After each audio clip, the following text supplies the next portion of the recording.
नमस्कार जोहार, स्वागत है आपका डिजिटल झारखंडी समाचार में। तो चलिए झारखंड की आज की बड़ी और मुख्य खबरों पर बात करते हैं, पर उससे पहले आपसे छोटी सी अनुरोध है कि कृपया वीडियो को एक प्यारा सा लाइक अवश्य कर दीजिएगा, क्योंकि आपका एक लाइक करना ही हमारे मेहनत का फल होता है। तो शुरुआत करते हैं आज की पहली और बड़ी खबर से।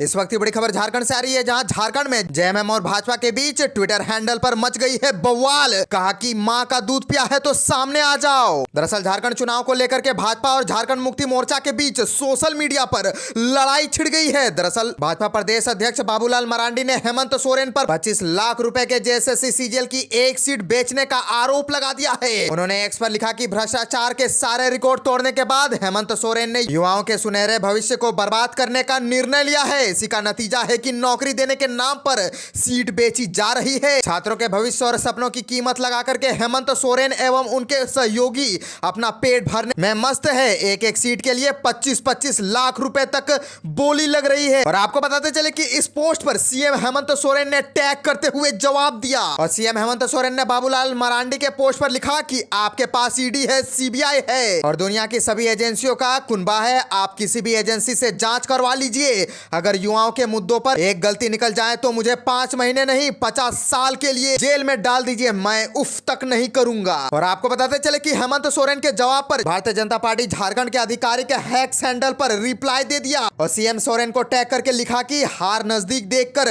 जबरन ही छाती पीटना बंद कीजिए। जब केंद्र एजेंसियां खुलकर जांच करने पर उतारू होती है, तब आप राज्य सरकार की परमिशन लिए बिना जांच करने को मना कर देते हैं। आप जरा एक बार हिम्मत करके ईडी और सीबीआई को खुली छूट देकर काम करने की परमिशन तो दीजिए। गलती भी निकलेगी, सजा भी होगी। और हाँ, इन सब के बीच एक बार फिर से उफ मत करिएगा प्लीज। और यही नहीं, झारखंड मुक्ति मोर्चा के नेता मनोज पांडे ने कहा कि यह पूरी लड़ाई असली 56 इंच और नकली 56 इंच के बीच है। हम झारखंडी लोग लड़ते हैं और जीतते हैं। ये 56 इंच का नारा देते हैं, लेकिन काम वैसा कुछ नहीं करते हैं। ये ईडी सीबीआई चुनाव आयोग को आगे कर देते हैं। क्यों हेलीकॉप्टर रुकवा देते हो? झारखंड में आए हो गुजरात से, असम से, एमपी से, और यहां झारखंडी को इसी जमीन पर चुनौती दोगे? मां का दूध पिया है तो सामने आ जाए।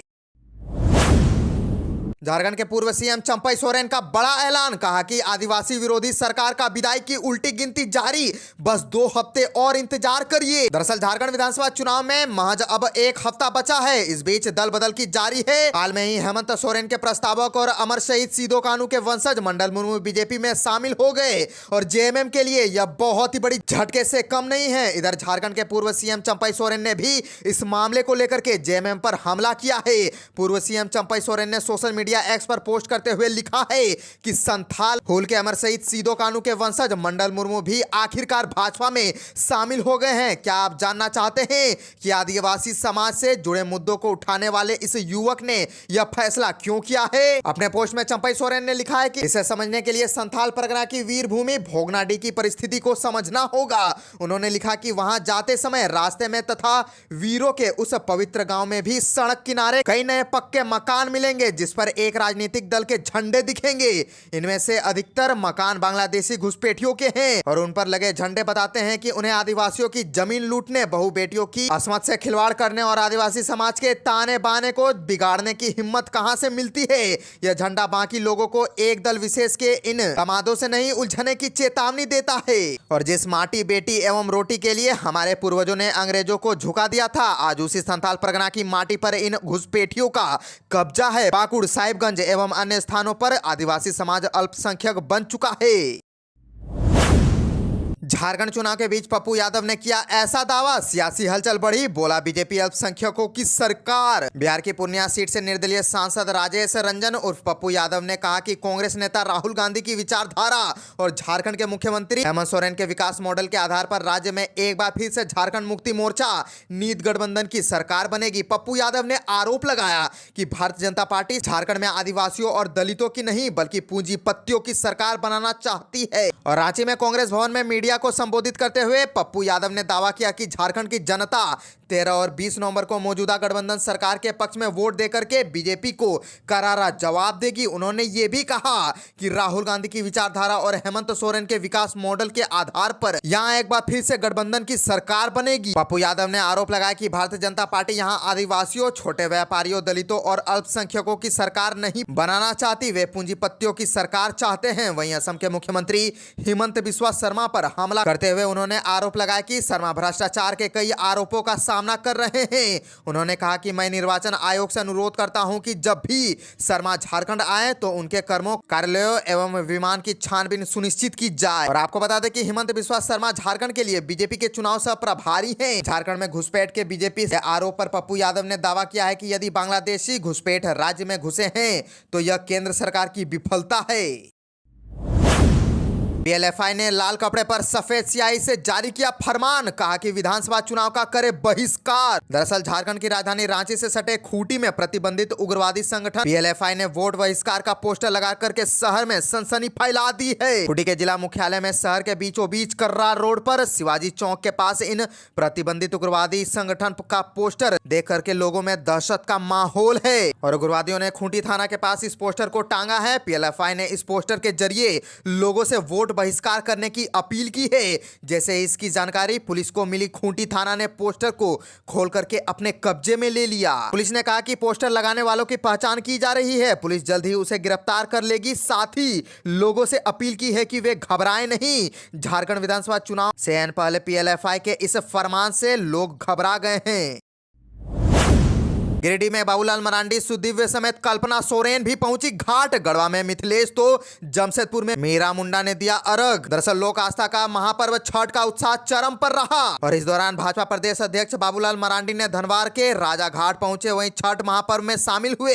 यहां बाबूलाल मरांडी ने मेले की साज सज्जा भी देखा। इसी तरह गांडे विधायक कल्पना मुर्मू सोरेन विधानसभा क्षेत्र के लेदा पहुंची। यहाँ पानी में उतर करके कल्पना सोरेन ने अर्घ दिया और व्रतियों से आशीर्वाद भी लिया। वहीं सीएम हेमंत सोरेन ने भी छठ का नक्षत्र वन तालाब में सूर्य को दिया अर्घ। झारखंड में सुख समृद्धि के लिए की प्रार्थना। दरअसल छठ के मौके पर राजधानी रांची सहित राज्य भर में लाखों श्रद्धालुओं ने अस्ताचलगामी सूर्य को अर्घ देकर के सुख समृद्धि की कामना की। इस मौके पर राजधानी रांची में राजभवन समीप नक्षत्र वन छठ तालाब में मुख्यमंत्री हेमंत सोरेन ने भगवान भास्कर को अर्घ देकर के राज्य की खुशहाली की कामना की। उन्होंने कहा कि हम लोग हमेशा भगवान से मांगते ही हैं, उन्हें देने का काम नहीं करते। मैंने छठ मैया से प्रार्थना की है कि मुझे इतनी शक्ति दे, राज्य की जनता के लिए और भी बेहतर ढंग से काम कर सकूं।